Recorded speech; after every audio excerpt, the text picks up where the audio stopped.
हिंदुत्वालाही अपमानित करण्याचं काम, कलंकित करण्याचं काम आणि आरोपीच्या पिंजऱ्यात उभं करण्याचं काम त्या काळातल्या युपीए सरकारने केलं. हे अतिशय दुर्दैवी आहे आणि अतिशय खऱ्या अर्थाने हे एक षडयंत्र होतं, एक कारस्थान होतं आणि एक साजिश होती आणि त्यामध्ये या लोकांना गोवलं गेलं.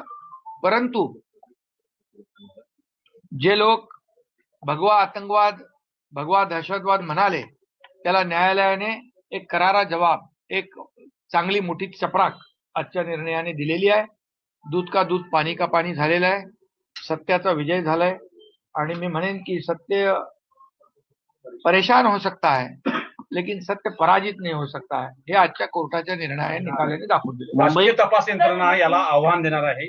त्यांनी राष्ट्रीय तपास यंत्रणेमध्ये एनआयएच्या वतीनं स्पष्ट करण्यात आलं आहे, जोही मालेगावच्या संदर्भात निर्णय आलाय त्याला आम्ही उच्च न्यायालयात आव्हान देऊ.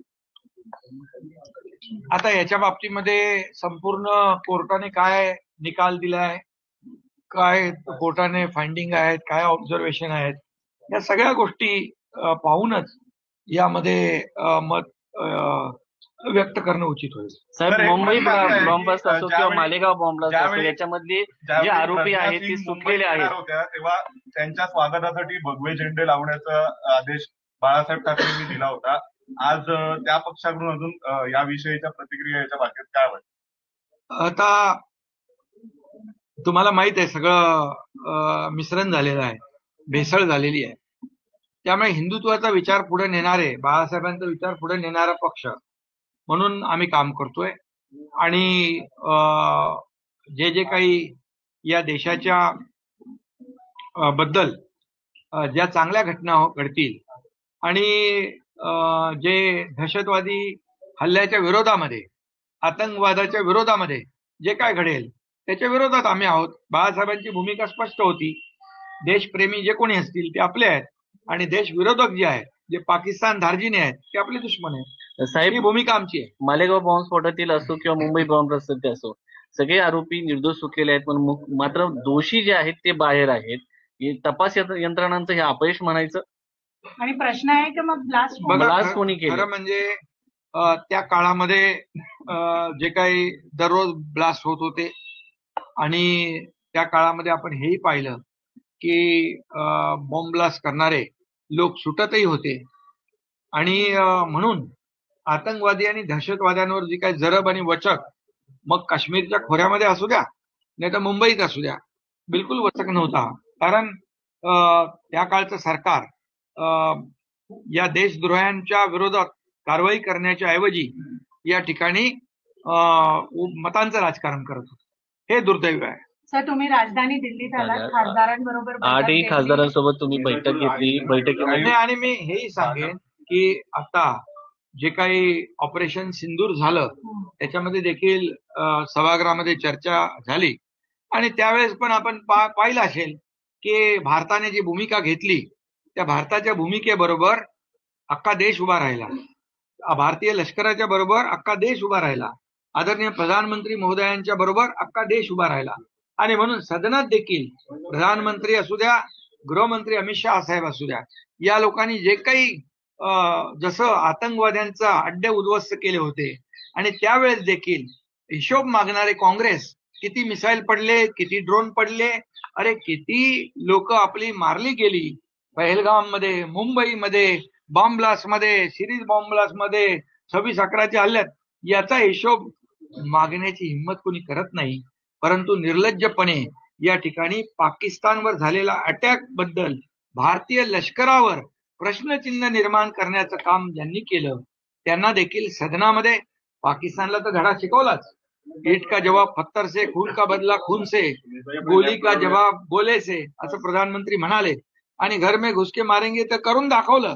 आणि सभागृहात देखील ज्या लोकांनी पाकिस्तानचे गोडवे गायले, काही लोकांना पाकिस्तानमध्ये त्यांची वाहवा होताना आनंद होतोय, असे लोक जे आहेत तेही आपण पाहिले आणि त्यांना देखील सडेतोड उत्तर देण्याचं काम आपल्या मोदीजींनी दिलंय, गृहमंत्र्यांनी देखील दिलंय, शिवसेनेने देखील दिलेलं आहे.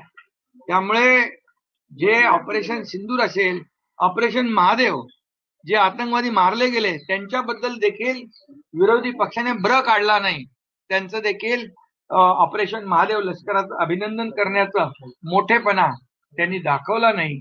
त्यामुळे या लोकांनी जेव्हा जेव्हा पाकिस्तान आणि आपला भारत हा जेव्हा भारत आणि पाकिस्तानचा विषय येतो त्या वेळेस भारताच्या बद्दल स्वाभिमान दाखवण्याच्या ऐवजी पाकिस्तानच्या बद्दल प्रेम दाखवण्याचं काम केलं.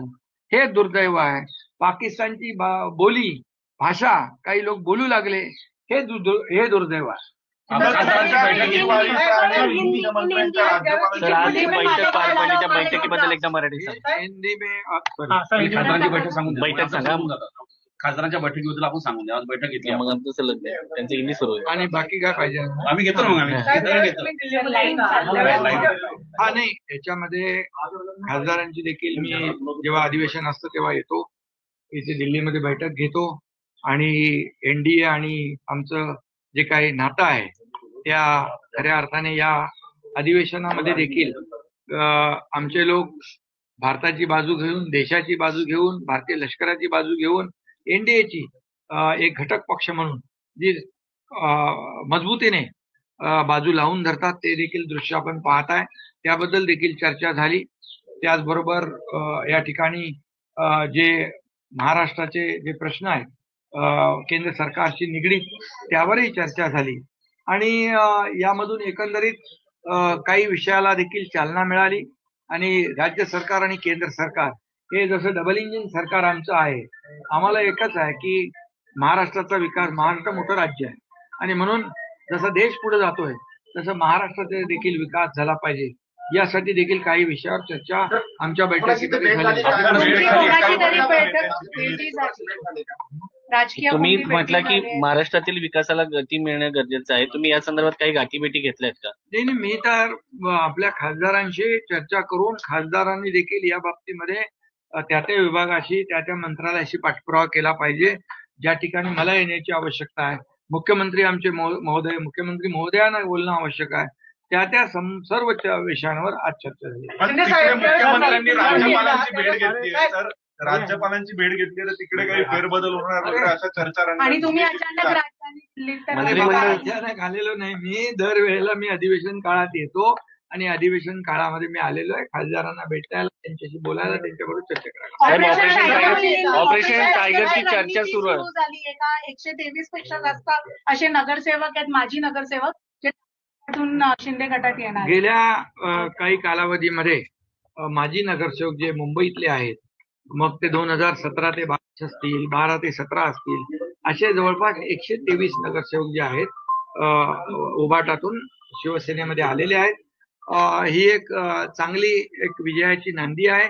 मुंबई महापालिकेवर आपल्याला मी सांगतो, आम्ही 2.5 वर्षात जे केलेलं काम, मुंबईचा झालेला विकास, मुंबईचे झालेले चांगले रस्ते, होत आहेत रस्ते, मुंबईचं ब्युटिफिकेशन असेल, इतर अटल सेतू असेल, कोस्टल रोड असेल, मेट्रो असेल, हे सर्व प्रश्न जे आम्ही ज्या पद्धतीने सोडवले, ज्या पद्धतीने आम्ही त्याला गती दिली, त्याप्रमाणे मी आपल्याला सांगतो, मुंबई महापालिकेत जे 20 वर्ष ज्यांनी सत्ता भोगली आणि मुंबई फक्त सोन्याची अंडी देणारी कोंबडी असं म्हणून ज्यांनी मुंबई फक्त वापरली आणि मुंबई आणि सोन्याची अंडी देणारी कोंबडी म्हणता कोंबडी देखील कापण्याचं पाप केलं, त्यांना या निवडणुकीमध्ये मुंबईकर त्यांची जागा दाखवतील आणि मुंबई महापालिकेमध्ये महायुतीचा भगवा झेंडा फडकेल. दिल्लीत ऑपरेशन सिंधूर राबवलं. दिल्लीत ऑपरेशन सिंधूर त्यांच्याकडून पैसा वसुली करणार आहे असं सरकारचा आदेश आहे. बघा,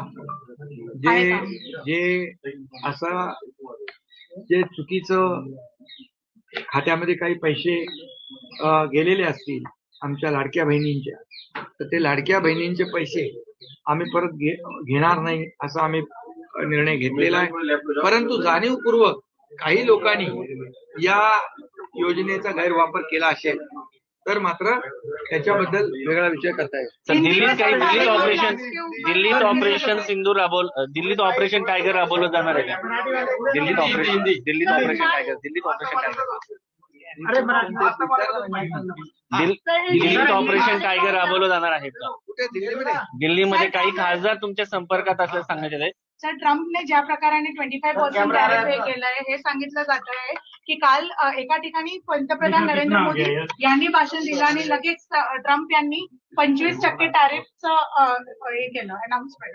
नाही, खरं म्हणजे बघा, आदरणीय देशाचे प्रधानमंत्री मोदीजी कधीही कुठल्याही दबावाखाली येऊन कुठलाही निर्णय कधी त्यांनी घेतला नाही आणि कधी घेणार नाही. त्यामुळे कुठल्याही दबावाखाली मोदीजी काम करत नाहीत. त्यांना एकच आहे, देश सेवा आणि देशाचा विकास. त्यामुळे या ट्रम्प यांनी जे टेरिफ वाढवलंय 25%, आता बघा, हा देशभक्तीचा विषय आहे. यावेळेस सगळ्यांनी मिळून एकत्र आलं पाहिजे, विरोधकांनी पण एकत्र आलं पाहिजे, देशाच्या मागे उभं राहिलं पाहिजे, प्रधानमंत्र्यांच्या मागे उभं राहिलं पाहिजे. इथे आनंद व्यक्त करतायत, फटाके फोडायचेच बाकी आहेत. म्हणजे टेरर आणि टॅरिफ ह्या सगळ्या ज्या काही गोष्टी जर पाहिल्या, जेव्हा टेरर अटॅक झाला त्यावेळेस देखील ऑपरेशन सिंदूरचं खुल्या मनाने अभिनंदन केलं का विरोधी पक्षाने? नाही केलं. म्हणजे तुमची म्हणजे जेव्हा ऑपरेशन सिंदूर झालं आणि ऑपरेशन सिंदूर जे यशस्वीपणे राबवलं त्याचं जाहीर अभिनंदन करायचं सोडा, पण प्रश्न विचारले गेले, आपल्या लष्कराच्या शौर्यतेवर सवाल म्हणजे प्रश्न विचारले, शंका उत्पन्न केल्या, प्रधानमंत्र्यांच्या भूमिकेवर संशय व्यक्त केला आणि आता टेरिफवर पण. म्हणजे हे फक्त पाकिस्तानची भाषा बोलतायत का? हेच यांचं देशप्रेम आहे का? खरं म्हणजे हा देशाचा विषय आहे. मग टेरर असेल नाही तर टॅरिफ असेल, त्यावेळेस सर्व विरोधी पक्षाने एकत्र येऊन या देशाच्या मागे उभं राहिलं पाहिजे. मग ही त्यांची देशभक्ती आहे का? परदेशात जाऊन देशाच्या विरोधात बोलणं, प्रधानमंत्र्यांचा अपमान करणं, आता टॅरिफवर आनंद व्यक्त करणं, अरे ही कसली देशभक्ती, हे कसलं प्रेम आहे? हे तर पाकिस्तानवर प्रेम उतू जाते का? असा मी सवाल त्यांना विचारू शकतो. सर, हिंदी में मालेगांव 2008 ब्लास्ट को लेकर मालेगांव ब्लास्ट का आज कोर्ट ने फैसला दिया है. उस कोर्ट के फैसले का मैं स्वागत करता हूं. 17 साल हुए, 17 साल के बाद इतनी बड़ी इतना बड़ा समय ये जो बेकसूर लोगों ने बिताया है जेल में, ये उनके लिए बहुत ही दुर्भाग्यपूर्ण रहा है. और आज यहाँ पर मालेगांव कोर्ट ने उनको बेकसूर निर्दोष साबित किया है. सिर्फ डाउट या संशय के आधार पर, संदेह के आधार पर कोई भी आरोपी नहीं बन सकता या सजा नहीं दे सकते. ऐसा कोर्ट का ऑब्जर्वेशन और कोर्ट का निर्णय है. मैं उनका स्वागत करता हूं. एक बात की याद दिलाना चाहता हूं, जब मुंबई में, महाराष्ट्र में, पूरे देश भर में जब आतंकवादी हमले हो रहे थे, बम ब्लास्ट हो रहे थे, तब यूपीए का गवर्नमेंट था, कांग्रेस गवर्नमेंट था. तब उन्होंने कहा था आतंकवाद, दहशतवाद को कोई रंग नहीं होता, कोई कलर नहीं होता, कोई धर्म नहीं होता, कोई नाम नहीं होता. लेकिन आज मालेगांव के जब बम ब्लास्ट में उन्होंने कहा ये भगवा आतंकवाद है, ये भगवा दहशतवाद है, और ये पूरी तरह षड्यंत्र था उनका. ये बहुत बड़ी साजिश थी भगवे को बदनाम करने की, हिंदुत्व को बदनाम करने की. हिंदू ये सहनशील जरूर है, लेकिन वो देशभक्त है, देश प्रेमी है. और हमारे बाला साहब ठाकरे जी हमेशा कहते थे कि जो भी देश प्रेमी है, जो भी जाति पाति का हो, वो हमारा है. जो पाकिस्तान प्रेमी है, वो जो भी जाति पाति का हो, वो हमारा दुश्मन है. और इसलिए मैं ये कहूंगा कि ये भगवा दहशतवाद कहकर ये लोगों को गुमराह करने का एक बड़ी साजिश थी. उसमें वो बेनकाब हो गए. उनको, देश को, ये भगवा आतंकवाद कहने वालों को ये कोर्ट ने बहुत बड़ा मारा हुआ तमाचा है, इतने मैं कहूंगा. और ये साबित हुआ है, सच सच होता है, दूध का दूध और पानी का पानी हुआ है. और इसलिए ये कोर्ट का फैसला जो है, ये बेकसूर लोगों को बहुत ही राहत देने वाला निर्णय है.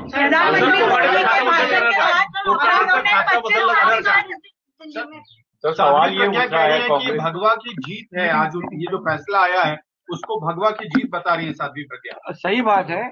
क्योंकि उन्होंने भी बहुत अत्याचार सहन किए हैं।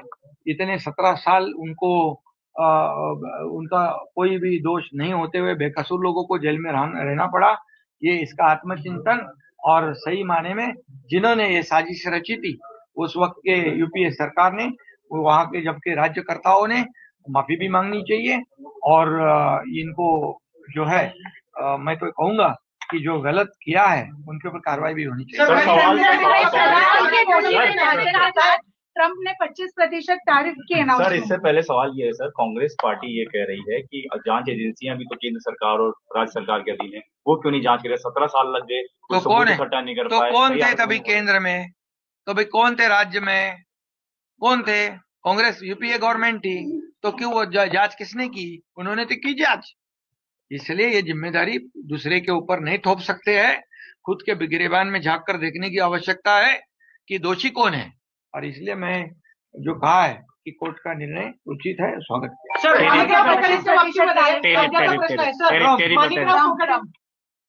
अभी मैं यही कहूंगा, जो 25% जो टैरिफ बढ़ाया है ये तो उनका निर्णय है, लेकिन मोदी जी ऐसे कोई भी दबाव में आकर कोई भी निर्णय लेने वाले प्रधानमंत्री नहीं है। वो देश के खातिर, देश के लिए जो फायदे का है, देश को आगे बढ़ाने वाला निर्णय वही मोदी जी लेंगे।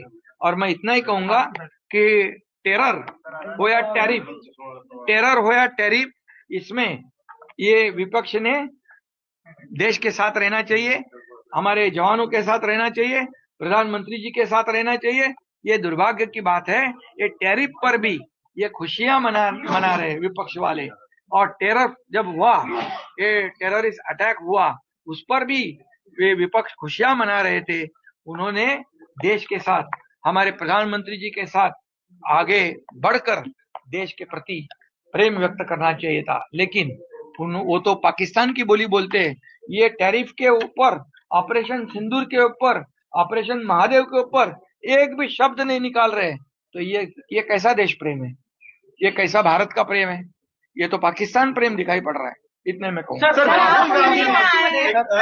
राहुल गांधी ने कहा कि वो ट्रम्प की बात को इंडोर्स करते हैं कि भारत की इकोनॉमी एक डेड इकोनॉमी है। उन्होंने इस बात को रीट्रेट किया है। तो मतलब हमारे देश की बदनामी करना, इसमें उनको आनंद है। हमारे देश को नीचे दिखाना, इसमें उनको खुशी है। ये कैसी देशभक्ति है? तो इसलिए मैं इतना ही कहूंगा, ऑपरेशन सिंदूर में भी आपने देखा कि जवानों पे सवालिया खड़ा किया उन्होंने, कांग्रेस ने। और जब हमारे लोग मारे गए, कितने बम स्क्वाड ब्लास्ट में कितने सेना के जवान जिनके सर काटकर पाकिस्तान ले गए, उसका हिसाब नहीं पूछते। कितने मिसाइल गिरे, कितने ड्रोन गिरे, क्या गिरे? मतलब हमारे देश को नीचे दिखाते, जो नीचे दिखाते, इसमें खुशियां मनाते, ये सच्ची देशभक्ति नहीं है। ये मैं तो कहूंगा ये पाकिस्तान का प्रेम है। कहा जा रहा है गैंग वॉर है। ऑपोजिशन का कहना है कि गैंग वॉर है कैबिनेट में महाराष्ट्र के। आपके दिल्ली आए हैं, कैसे देखते हैं? संजय राउत ये कहते हैं कैबिनेट में गैंग वॉर होने वाला है। राउत नहीं कह रहे तो भी अपोजिशन के दूसरे लीडर्स उसका नाम मत आप समझदार। तो वो इतने मैं कहूंगा, देखिए मैं हर साल हर सेशन में, पार्लियामेंट सेशन जब होता है तब मैं आता हूँ, हमारे जो सांसद है उनसे बातचीत करता हूँ।